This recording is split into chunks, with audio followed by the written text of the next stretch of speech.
My next guest is Kurtis Hewson. Kurtis is a highly sought after keynote speaker, author, and professional learning facilitator.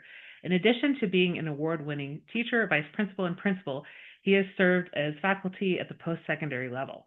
He is the co founder of Jigsaw Learning, a co author of the text Collaborative Response Three Foundational Components That Transform How We Respond to the Needs of Learners, and currently works with districts and schools nationally and internationally, establishing collaborative response frameworks and interacting with thousands of educators annually. Well, welcome back to the podcast, Kurtis. Thanks, Dana. It's so great to be back. And since we last recorded, I also had the chance to meet you in person in Boston, which was fantastic. Love to make those connections. Yes, we happen to both be at Learning Forward in December. And so you're back on the podcast. I had you on a little over a year ago to discuss your first book and what you all do with Jigsaw Learning. We're going to Mhm. discuss an upcoming book. But first of all, I'm going to ask you to share a different trench story than last time. So, a time you were in the trenches more recently and managed to crawl out. Yeah, so I think one that I'd love to be able to share was just feeling overwhelmed with and I'm sure everybody has this with the to-do list that doesn't seem to be able to get finished and the different priorities that are coming at you. Really feeling at that place of overwhelm, and it affects Mm-hmm. your sleep, it affects your relationships, everything that you're taking care of. And it really forced myself, and then upon discussion and reflection with my wife, Lorna, who is life partner, work partner, we do Mm-hmm. this work together, really having to narrow down and say, okay, what is our focus? Mm-hmm. And really getting clear on, again, what are the things that we can let go? And what Mm-hmm. are the things that we are prioritizing, and really getting clear on what's the work that we want to do that matters, and Mm-hmm. let's let the other stuff go. I think that's a hard thing for us to do, especially as educators of there's so many good things that we could be doing that we have to try and say, okay, we can't do it all, Yeah. and let that go and take on what's most important. So that's been a, again, lesson that I continually have to keep coming back to, but I think a valuable one for us of get clear on your priorities, get clear on your focus, and Mm-hmm. then letting other things go so that you can look at a to-do list and not feel the crushing weight of all the things that we want to be able to do. Sure, sure. And like a lot of people who are working in schools experience that, like in my role, but also when you're working as a consultant, it looks Yeah. differently, right? But it's very much just like, focusing on, the schools that you want to work with, how you're developing the professional development, and then, maybe setting out those lists of what you're going to do. Do you have sort of a priority checklist for the week that you work on with Lorna? How does that kind of look when you maybe look at the upcoming PD or just Yeah. finishing your book and things like that? Yeah, I think it's being able to lay out what are the core tasks we Okay. want to do. And a strategy I utilize even for myself is what is the one thing that I want to be able to accomplish today and carve that time, whether that's happening before, if I'm working with the school, maybe it's happening in Mm-hmm. the morning.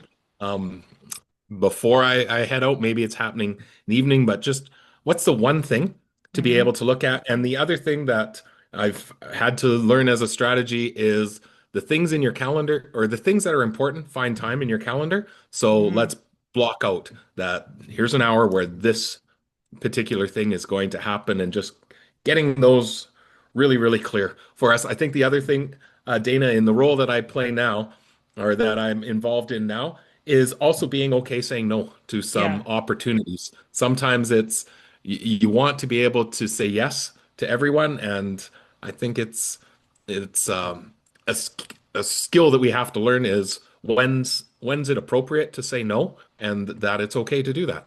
Mm-hmm. Mm-hmm. So you're on today to discuss your new book. It is coming out in May, but you currently have a working title. Talk to me a little bit about how this book is different than collaborative response, three Yeah. foundational components, and also what listeners can take away from the book. When the episode comes out, the book will be already published. So talk to us a little bit about that. You bet. So, the title that we're working with, and we'll see if by the time this airs, if it's actually what is on the cover of the book, is Collaborative Team Meetings, the missing piece that connects PLCs and MTSS. So, Mm-hmm. in our collaborative response framework that we've been working on over the last 20 years and working with schools and districts, first from the early implementation within our own school before we knew what this thing was, or before we never set out to create something that another school would replicate. It was just how Mm-hmm. are we responding to kids in our school?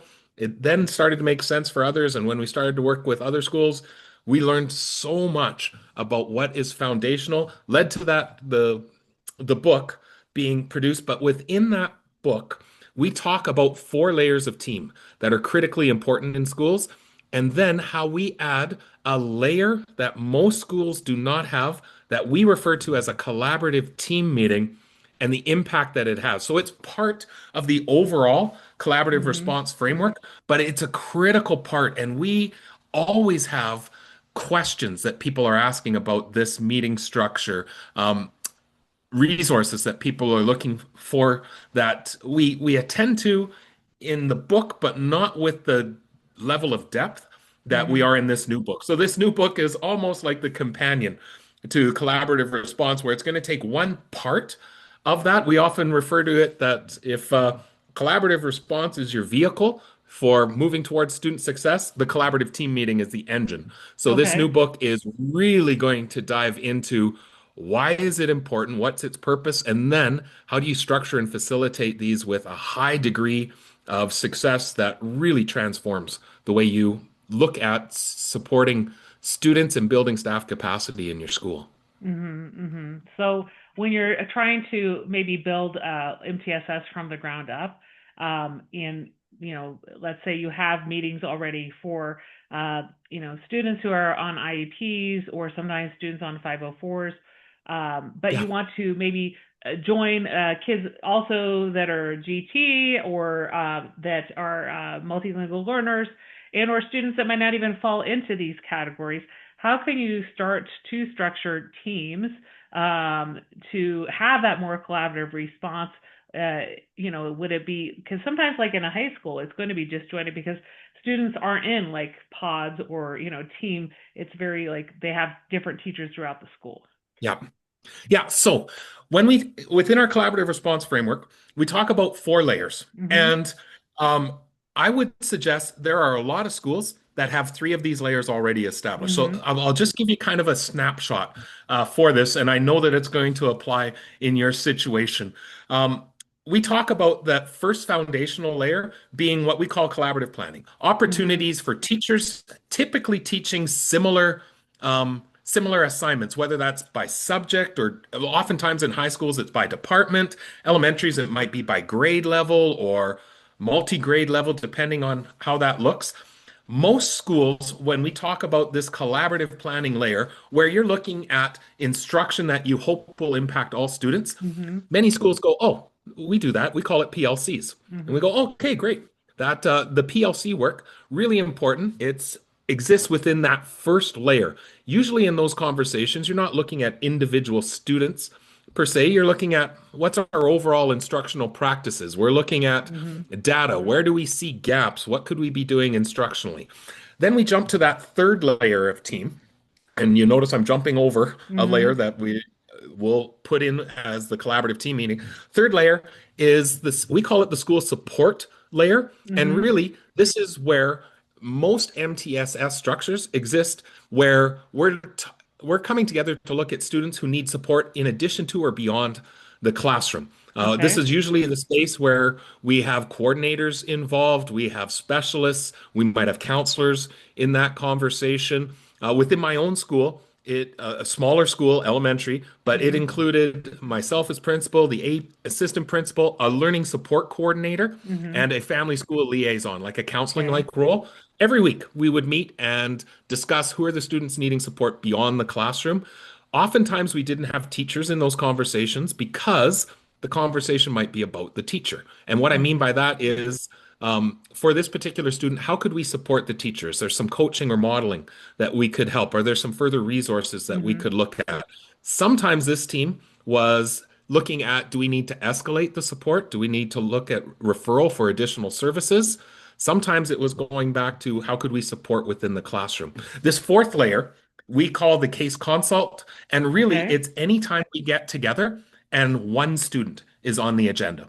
So I know in every school, in every place across North America and beyond, there's meetings like this that happen. It's Mm-hmm. usually based on complexity or crisis. And the Mm-hmm. idea is we're going to get together to talk about this student or this family and get the right players around the table. Mm-hmm. It may involve people from external agencies being part of that conversation. Mm-hmm. Oftentimes in schools, they have multiple types of meetings that would land in this layer. Mm-hmm. I would argue if all your meetings land in that case consult layer, you're probably highly exhausted as a school, highly reactive, Mm-hmm. and it's Mm-hmm. we just meet whenever there's a problem. It's not a way to run efficiently.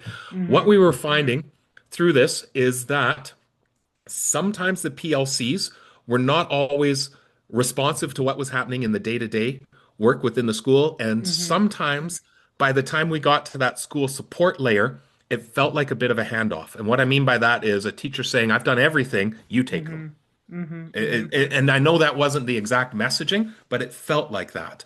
And so we, in our own school, introduced this meeting that would happen every 3 to 5 weeks, essentially Okay. monthly, where we were trying to bridge the two, that we could create a proactive conversation that could, in time, not right away, but in time, ensure that the students reaching that school support team layer were the ones who absolutely needed to. And this is where we often joke and say that we're going to reduce the number of meetings in your school by adding one Mm-hmm. more. Adding this collaborative team meeting that I'll describe to you in a moment is where we start to bridge the Okay. PLC work and the MTSS work Mm-hmm. Mm-hmm. for lots of schools so that we're not just responding to the needs of students, but we're doing it in a way that's building the classroom capacity over and over and over again through these collaborative team meeting structures.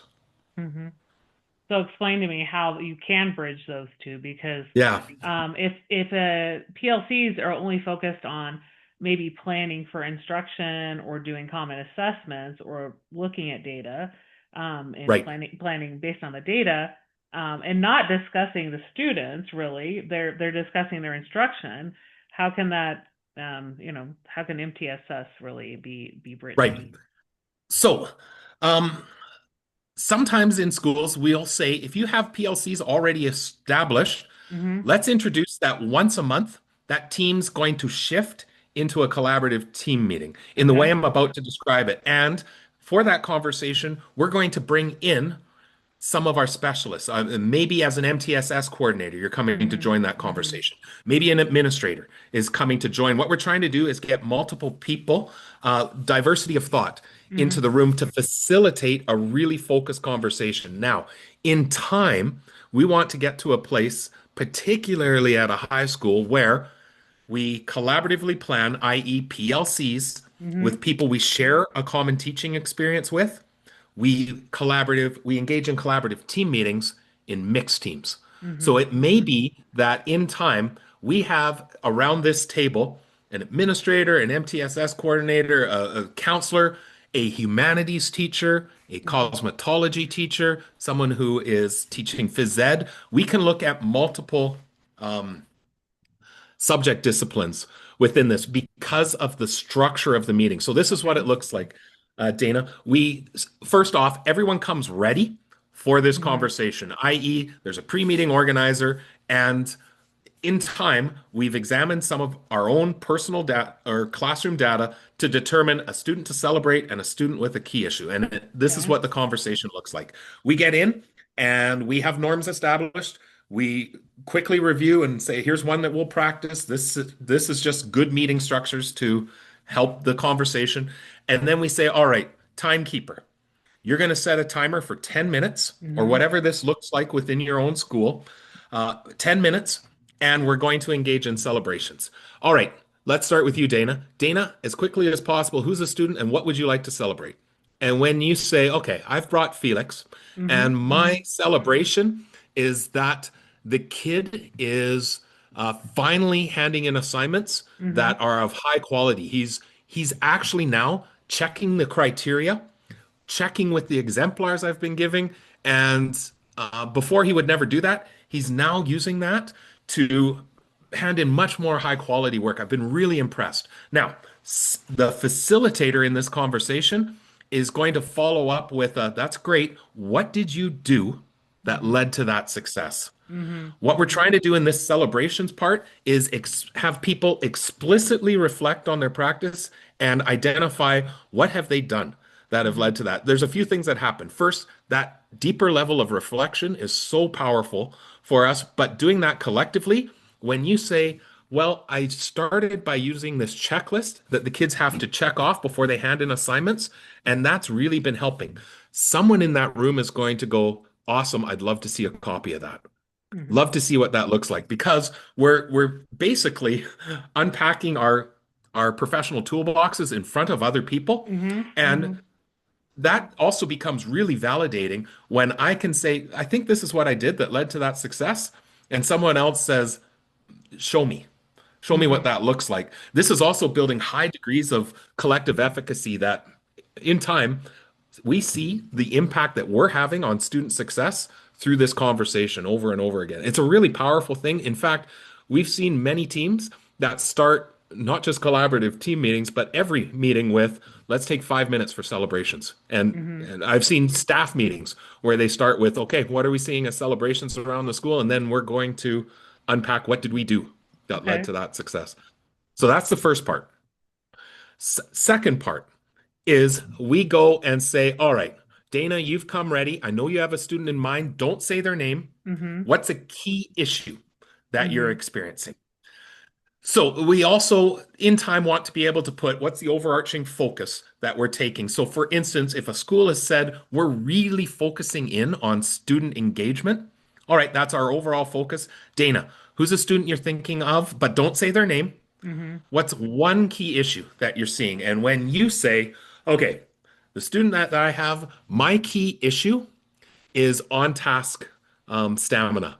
The Mm-hmm. kid cannot stay focused in class. Now, when we first start this, it can be difficult for teachers, for any of us, Yeah. to narrow in on what's the one thing, but we get better at it over time. Now, when you say that, the on task stamina, a facilitator might ask a question of, what do you mean by that? What does that look Mm-hmm. like? Mm-hmm. But we're trying as quickly as possible to get a key issue that we have. So once we have that, okay, does everyone understand what we mean by on task Mm-hmm. stamina? Mm-hmm. Then we say, everyone, think of your class and note the name of a student silently.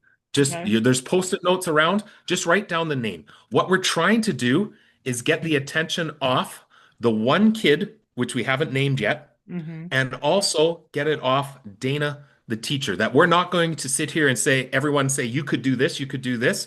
We're trying to get that this is an issue that we're others are experiencing. Okay. And if there's someone in the room that says, I don't really have that as a problem, no problem. Mm-hmm. Okay. But then what we want to do is say, all right, set an 8 minute timer or whatever that time limit is for you. And everyone go. What could we do to Mm-hmm. help students with on task stamina? And somebody jumps in and says, I use visual timers within the classroom. And somebody goes, I do something like that, but I've also utilized just some sand timers on people's table. And somebody else will jump in and say, I find that when I chunk the assignment, it helps the kids stay on task with it. And somebody else will jump in and say, what do you mean when you chunk? What does that look like Mm-hmm. for you? What we're trying to do is just explore possibilities. Now, you'll notice in that nobody's saying, Dana, you should do this. Mm-hmm. We're Mm-hmm. also not evaluating ideas. When I say I use a visual timer, we do not allow anyone in the room to say, oh, I don't think that would work for us. Mm-hmm. We're just unpacking. And then once usually it's with the timer goes off, then we come back and say, all right, Dana, out of these ideas, what's one thing that you want to try? And who's the student that you're going Mm-hmm. to try it for? Just the name, no story. Okay. And you say, okay, I really like that idea of a visual timer. I've used individual timers, but I haven't put it up right on my whole class monitor. That might be an Mm-hmm. idea I'll try. Okay. Mm-hmm. Then we go to the next person and say, all right, I saw you jot down the name of a student. Who is it? Just the name. And what's one thing that you want to try from this? And we Mm-hmm. go around. And when somebody says, I didn't really have a student with this, no problem. We go to the next person. What we're trying to do is really um, promote a solutions based or a solution focused process, but then that's also action oriented. Now, you'll notice in that, Dana, no one is saying you should do this. You're the one who is Okay. selecting. The teachers are empowered in this Mm-hmm. process, but what we find is we're not just responding to what we're Mm-hmm. seeing for Mm-hmm. students, everyone's toolbox is getting just a little bit deeper. As an MTSS coordinator, Mm-hmm. you're in that room not to take kids onto your Mm-hmm. caseload, Mm-hmm. but to offer strategies and ideas. Or for this particular thing, here's a website that I know that could be Mm-hmm. useful. I have a resource back in my room that I will get for you that could help. With this. And we find through doing these meetings in the way that I described this structure, Mm-hmm. everyone's capacity gets built over time. And over time, we see less and less students getting referred up to those higher levels because of the capacities that's getting built. Now, in that collaborative team meeting, we might work through 3 to 5 different key issues Mm-hmm. for people, but you'll notice we're not coming in to talk about Douglas Mm-hmm. in this conversation. If we have to have a conversation about just Douglas, there's probably 4 people in the room that don't need to be part of that. Mm-hmm. Mm-hmm. That belongs in one of our other more intensive layers. In this, we're trying to really look at what could we do in the classroom to help support. This is where it really bridged that we could be proactively offering ideas, strategies, suggestions. And what we found over time is that classroom teachers started to stretch their thinking. And what I mean by that is when we built up safety, when we built up vulnerability, for a person to say, I'd like to try Dana's idea, but I need help. I'm not sure how Mm-hmm. to do that.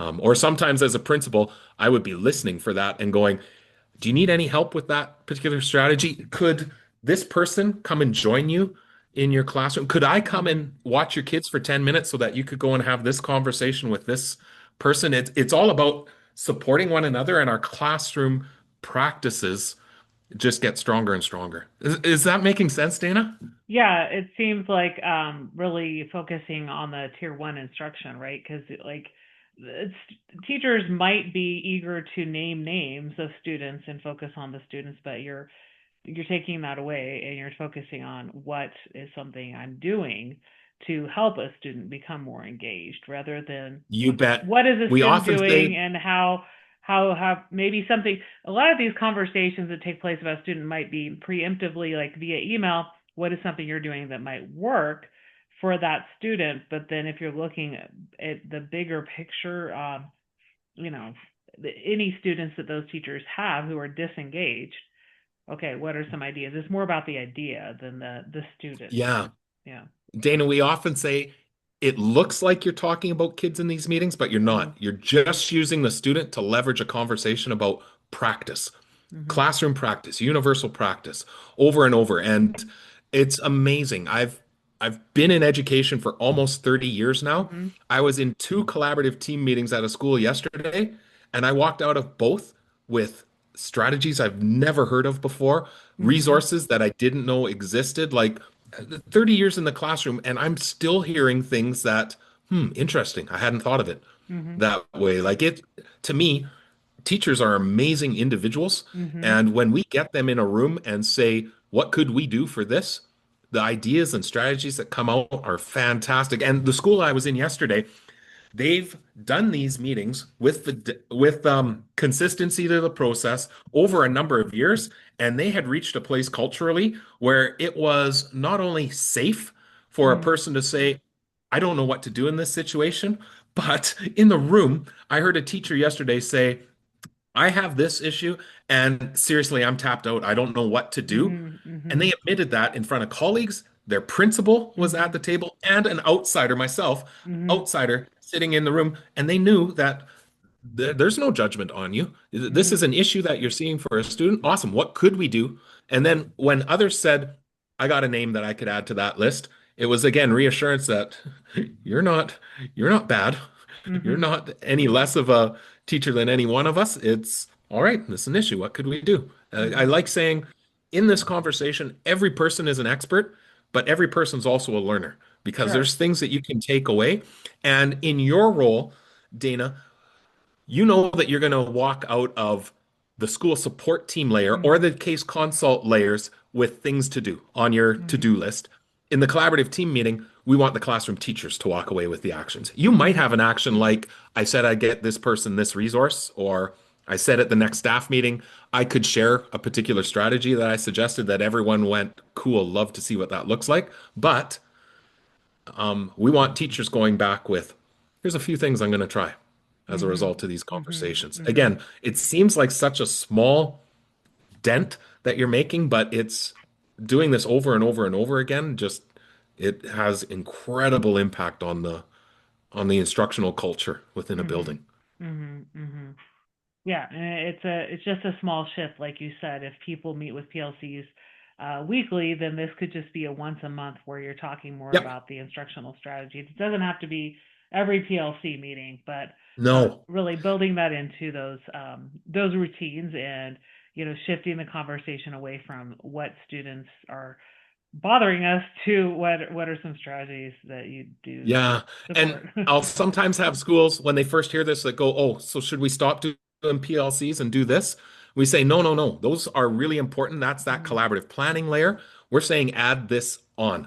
And when a school says we have no time to add one more thing, Sure. when we say, okay, if you have weekly PLCs, once out of every four, Yeah. turn it into this conversation and parachute in some other individuals that if this was a team of five teachers that's meeting in their PLC, awesome. When we have a collaborative team meeting, the an administrator is going to come and join. For instance, your role, an MTSS coordinator is Mhm. going to come join. A counselor is going to come join, not to take things off as actions for themselves, but to be able to help facilitate the conversation and then offer ideas, offer strategies. Mhm. Mhm. Mhm. Yeah, it sounds like a great way to be thinking as people start the next school year and think about how to structure their teams more effectively. You do have a free starter kit. Is that Yeah, website already up and running? you bet. It's Okay. up. It's Mhm. collaborativeteammeeting.com. Okay. And by the time your listeners hear this, it will have links to the book. There's a free starter kit that gives you here's an agenda, here's roll cards, here's a clip of a meeting to watch. Okay. There, all the resources that you would need. It also has access. Once you have the book, there's a companion website that we're designing to go along with it Mhm. that has further resources. So collaborativeteammeeting.com, where people can get the freebies to get started. Everything you need to start your first collaborative team meeting is there for free. Yeah, so I think this is a great time when this episode comes out for people to look into that and see like how that can fit within the PLC model that you have, whether it is based on departments, grade levels, or cross curricular. Like you said, it's also good to have those. I worked in a school about 13 years ago. We had cross curricular PLCs. Those were great for planning purposes, but having these like the bridge between PLC and MTSS once a month is also very effective, like you said, with Yeah, honing in on what you can do to serve students rather than just being reactive to those students who are in tier 2 or 3. So, as absolutely. and then you and Lorna both you travel around and offer professional development, work with schools for Jigsaw Learning. What is some availability that you tend to have as school starts in the late summer and early fall? Yeah, so we have come in to lead introductory workshops to Okay. understand the how the collaborative team meeting fits in this overall framework. We Mm-hmm. oftentimes districts will have us come in to work with either all schools or cohorts of schools. Typically, in those conversations, it's bringing in key leaders from the school to learn about the structures to then go back and implement in their school. But then we also go in to help facilitate specifically the collaborative team meeting to start Okay. to model it. Like I mentioned yesterday, I was in a school and my role was to observe and then offer feedback Mm-hmm. um, on their overall structures. So, lots of work that we do within districts. We often say this is not work that you start with or that you finish with a 1 day workshop. Yeah. It's It's usually when we work with the district, it's with 4 return dates during the course of the year, either in person or online, Okay. because getting this implemented um, with consistency and clarity, it takes time. This Yeah. is not work that happens.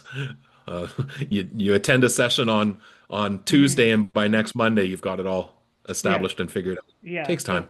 definitely not a one and done. And like you said, it can be No. virtual or you come and observe, but you could observe virtually as well for people as they Yeah. move along in the process. So that's great to hear about. So you can definitely mention where people can find you online, but Yeah. I'm going to ask first, out of everything we talked about as we address your new book and some of the work you're currently doing with Jigsaw Learning, what's one thing you'd like listeners to remember? I think the one thing to remember is in our schools, I think we have to adopt ready, fire, aim mentalities. Mm-hmm. Michael Fullen has talked about this for a number. It was based on some work from some individuals back in the 80s, Peters and Waterman. Mm-hmm. The idea of this ready, fire, aim is you ready yourself. Of course, you put the start of a plan in place. For instance, you go Mm-hmm. download that CTM starter kit to learn and get it ready, and Yeah. then fire. You Mm-hmm. just start knowing that it's not the intention is not to get it perfect in the Mm-hmm. planning, Mm-hmm. but to learn through implementation. So Mm-hmm. fire, and then coming back and knowing that we're going to aim, we're going to adjust Mm-hmm. as we go along. That ready, fire, aim mentality, I think, is so important for us as um, in a learning profession, in a learning Mm-hmm. organization, to know that we learn by doing. We get started and just go. I think that would be the one takeaway. If people here,